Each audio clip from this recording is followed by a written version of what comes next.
Szavaztok, szép jó napot! Mindenkit nagyon sok szeretettel üdvözlünk Szoki konyhájába, drága feleségemmel, Szilvikével együtt. Csodálatos hétvégét kívánunk mindenkinek, és egy hétvégi ebédet ajánlva nektek, megmutatok egy bajolt csirke mellett. Nagyon gyorsan össze lehet pakolni az ételt, és mint az előbbiekben elmondtam, akár egy hétvégére, oda pattintva a családnak, higgyétek el, mindenki örülni fog neki. Aki szereti a galuskát, a nokedlit, aki szereti a csirke mellett, és az enyhén paradicsomos ízeket, az örülni fog neki. Na, mutatom a deszka tartalmát, és látjátok, nagyon régen mondtam ezt már nektek, kopaszdeszka szindróma, hiszen megint nagyon kevés alapanyagból hozunk össze egy nagyon finom ebédet, de akár még mondhatom azt is nektek, hogy kora esti vacsora, de hát inkább a galuska, a nokedli miatt inkább ebédre pakoljátok oda. Láthatok egy kevés barna cukrot, 3 darab tojás, sajtot, amit reszelni fogunk, lisztet, jóféle kis zöld aranyat, petrezselymet, vajat, a 4 darab csirke mellett, mint a főszereplők, egy nagyon pici paradicsomlevet, színes borsot, sót, fokhagymát, és ebbe a sütőtálba láthatok egy ilyen diónyi mennyiségű vajat, ezzel még approximatíve alaposan ki fogom kenni, és lényegében egy pici előkészítés után szinte tolhatjuk is a sütőbe. Ennyire egyszerű lesz az egész, és éppenséggel ez miatt is ajánlom mindenkinek. Nagyon kellemes ízek, könnyű összekészítés, könnyű megsütés, és nagyon könnyű elfogyasztás. Na, kezdünk azonnal.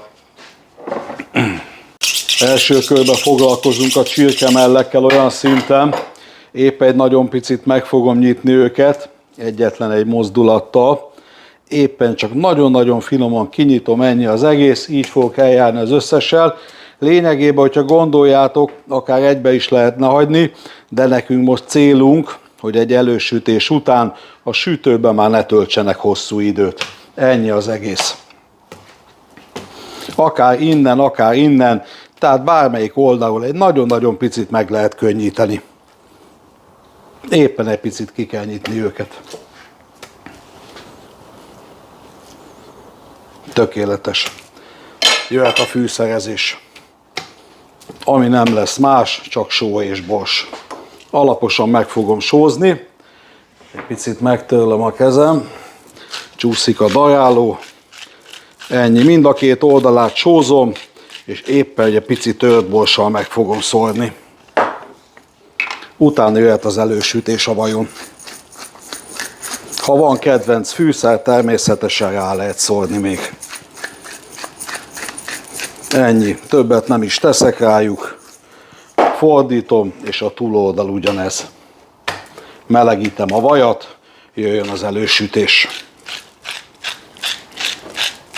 Elkezdtem felolvasztani a vajat, és mint említettem, volt nektek, nem lesz egy hosszú hőkezelés, kb. Egy 3 perc oldalanként elő fogom sütni a csirkemelleket, és szándékosan használok egy ilyen nagyobb serpenyőt, utána készítek egy nagyon finom paradicsomos, fokhagymás paradicsomos szaftot, amiben a jóféle petrus is belekerül. Na, ameddig olvad a vaj, odébb is lépek, látjátok a petruskát, egy picit foglalkozunk vele. Annyit teszek, szokásos módon, sok-sok videóban megmutattam, egyszerűen gorombára össze fogom vágni. Kupacolunk egy nagyon picit, összerendezem, söprögetünk egy nagyon-nagyon picit, és lényegében szorosan összefogva össze fogom vágni. Gorombára, ahogy szoktam volt említeni nektek, ha gondolja valaki, nyugodtan finomra is lehet. Jó párszor át fogok menni rajta. Vajra figyeljetek oda, meg ne égjen. Tovább is léphetünk, felhevítettem a vajat. Itt arra kell odafigyelni mindenféleképpen, nem úgy, mint a zsírnál, olajnál, hogy tovább hevítitek. Ezt ha olyan mértékben megtennétek, akkor megégne a vaj. Tehát erre érdemes odafigyelni. Amikor már halljátok, hogy serceg, nyugodtan bele lehet pakolni a melleket. Ezt úgy fogom tenni, hogy nagyon óvatosan egymás mellé elhelyezem őket, és lényegében, mint említettem nektek, kb. 3 perc oldalanként nagyon-nagyon szépen és kényelmesen meg fogom sütni őket. Tovább libbenek, megyek vissza a deszkához. Van itt 4 jó pofa kis gereszt fokhagymánk, ezt egyszerűen meg fogom durrantani, nagyon sok videóban mutattam ezt is, és lényegében ilyen gorombára ezt is össze fogom vágni. Ennyi, ennél jobban nem kell. Ez megy a nagyon-nagyon finom paradicsomos szószunkhoz, amit éppen egy nagyon kevés ideig föl fogok főzni.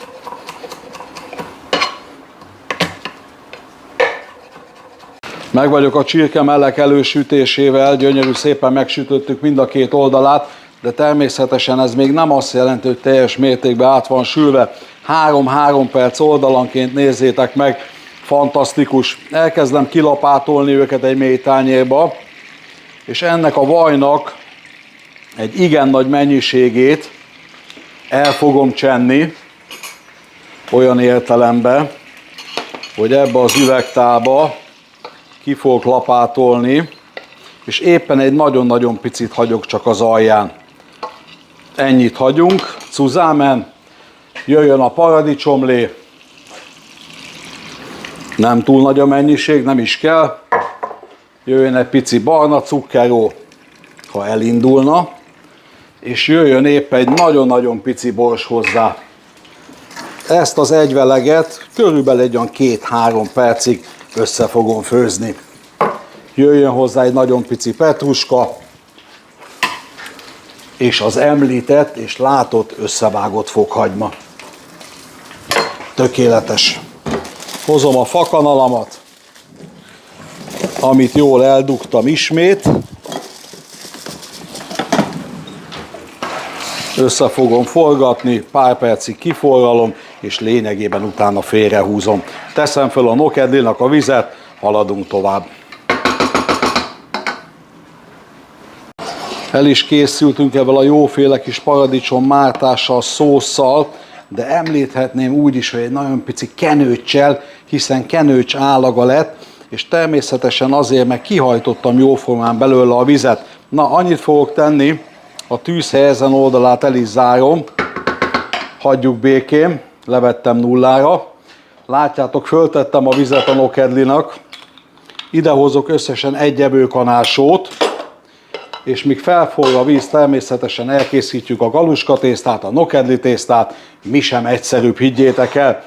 Készülhet a nokedli, azaz a galuska, ennél egyszerűbb egyébként nincs is, és a friss nokedlinek, tudjátok, nincsen párja, nagyon-nagyon szeretjük. Na, hadd szóljon, fél kiló liszttel dolgozom, hozzáadok körülbelül 2 ilyen félpupas teáskanál sót, hozzáborítok 3 darab egész tojást, és lényegében amennyi vizet ez föl szokott venni, ez kb. 3 deciliter. Szoktam volt nektek említeni, ha fél kilós lisztes mennyiséggel dolgoztok, 533. 500 a liszt, 3 a tojás, és ismét 3 deciliter körülbelül a víz.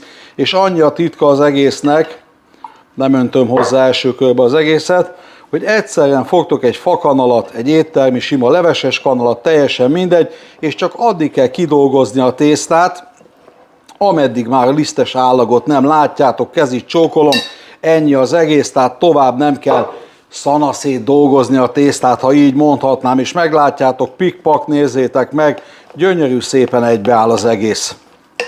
Nagyon-nagyon fontos, én személy szerint a kemény nokedlit szeretem, tehát ha ezt lazábbra készítettem volna, akkor akár 3,5 deciliter vizet is hozzápakolnék, nem. Én a keményet szeretem, és nézzétek meg, ennyi volt az egész, kész a nokedli tészta. Azonnal a víz is megvan, hozom a szaggatót, és jöhet a nokedli szaggatása. Ennyi. Kezdődhet a szaggatás, nagyon-nagyon egyszerű dolog ez is, látjátok, gyöngyözik a víz, majdnem hogy forr, ez már teljesen rendben van. Bármilyen galuska szaggatót is, ha használtok, érdemesként be kell vizezni, nagyon-nagyon hasznos, hiszen úgymond nem sül rá a tészta, természetesen nem fő rá a tészta, mi hívjuk így, tehát nem sül rá a tészta, és egy picit folyóvíz alá teszitek, ennyi az egész. Na, jöjjön egy adag tészta, belelapátolok, és a másik, amit még nagyon-nagyon szívesen használok, az egy habkártya, látjátok. Nagyon-nagyon gyorsan és kényelmesen bele lehet tolni a tésztát, mint látjátok is, és néha nyilvánvaló egy fakanállal bele kell keverni. Gyors a folyamat, kényelmes a folyamat, és mint említettem, egy picit lerázva, nézzétek meg, néha keverjetek bele. Így fogok végig eljárni. Megmutatom az első kört, tényleg pillanatok alatt bele lehet tolni. Jó kemény a tészta. Így szeressük. Na, és mint látjátok, pár urias, kényelmes mozdulattal bele is toltam az első kört. Kocogtassátok le, keverjetek bele, jöhet a következő.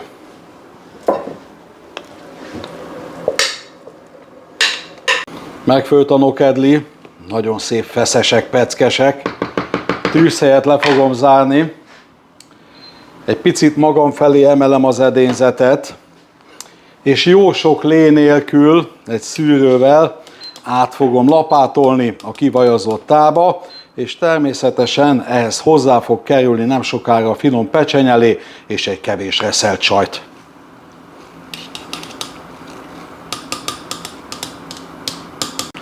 Meg vagyok az utcsó lehalászással, és tényleg javaslom nektek, minél kevesebb folyadék nélkül tegyétek bele a nokedlit. Na, ennyi volt.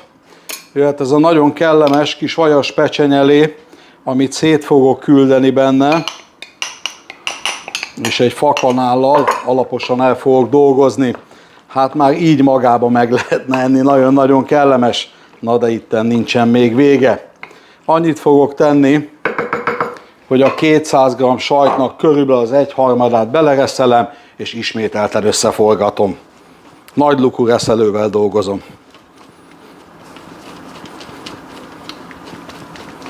Meg vagyok a sajttal, majd hamarosan még folytatom. Összekeverjük az egészet. Hű, de jól néz ki. Na, ide még azért kínálunk egy kis petrezselymet, hogy érezzük a törődést, és a színek, ízek érjenek össze, nagyon-nagyon fontos. Hajjajajaj, na, csak nem eszem meg, megvárjuk a végét. Na, léphetünk is tovább, olyan szinten ismét, ezzel meg vagyok. Lekocogtatjuk. Hozom a jóféle kis szószunkat, és természetesen a jóféle 4 darab csirke mellett bele fogom helyezni, és itt is van még egy kis pecsenyelé, nyilvánvaló, nem is pazaroljuk el, hanem gyönyörű szépen itt rá fogom önteni a végén, ettől csak még jobb lesz az egész. Hozok egy kanalat magammal,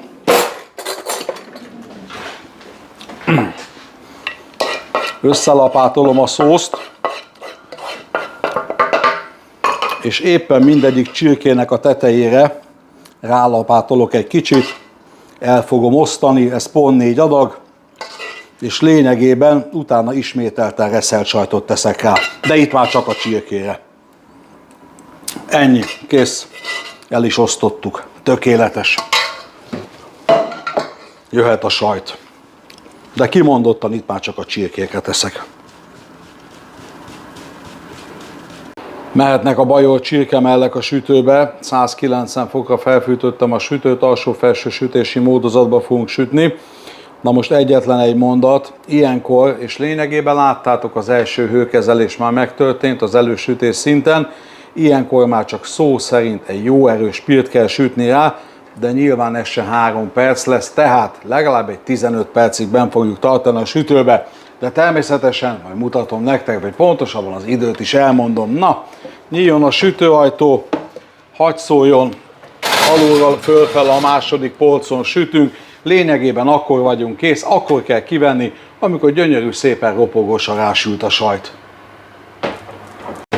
Nagyon sok szeretettel mutatjuk nektek a végeredményt. Ezt nagyon megsütöttük, na de, hát ez volt a cél, hiszen tudjátok, imádjuk a kemencés ételeket, fantasztikus illatok a konyhába, menet közben lezárom a sütőt, érezni ennek a nagyon-nagyon kellemes galuskának az illatát, hiszen vajas, sajtos, és belekevertük a pecsenyelevet.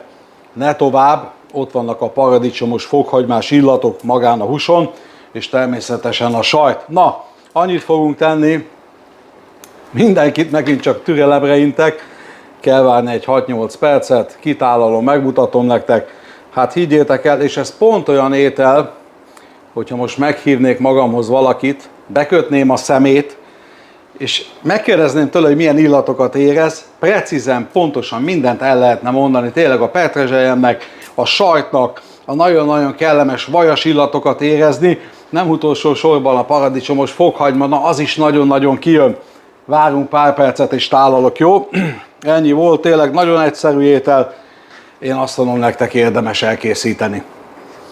Bajor csirke mellett kitálalva, és halljátok, még megy a sütőbe a szellőztetés, tehát nagyon frissek voltunk, gyorsak voltunk, és hát szabály szerint így kell tenni, tudjátok, ez egy olyan frissen sült, hogy minél előbb leülni az asztalhoz és elfogyasztani, hogy maradjon meg a tökéletes és nagyon finom szaftossága.